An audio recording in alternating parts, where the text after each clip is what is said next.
अब होए दादा बिरहा होए, चिंता न करा। ओहर से 20 मिनट के समय में देखा 15 में पीट गई था। वाह, अभी तो पार्टी शुरू हुई है। वाह, ये हमारे मास्टर साहब बजा रहे हैं। ओहो, कौन देवता के गढ़ल सवार लहाऊ, देवता के गढ़ल सवार लहाऊ, देवता के गढ़ल सवार लहाऊ।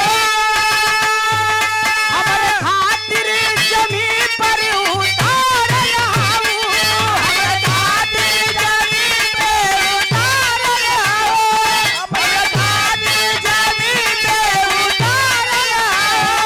कौन देवता के गढ़ल सवार लहाऊ, हमरे खातिर जमीन पे उतार लहाऊ।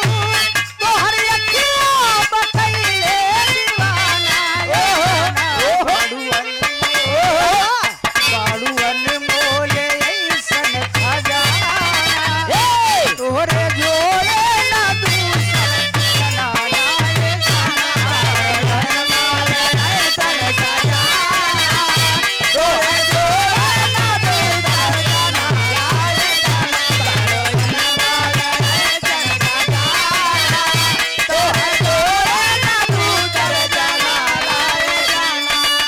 बड़ा सुंदर गीत। बाबा भैया 1.5 घंटा 35-30 मिनट का समय हर से भा। बाबा वाह, ठीक है, शुरुआत में थोड़ा समय लग जाता है। ओहो, बड़ी अच्छी बात बताए वाह, कि सरदार वल्लभ भाई पटेल जी जब जन्म लिए थे देवतागण देवलोक से सुमन बरसा रहे थे। वाह, कवि की कल्पना है, कहा जाता है जहां न पहुंचे रवि वहां पहुंचे कभी बारे कवि। वाह,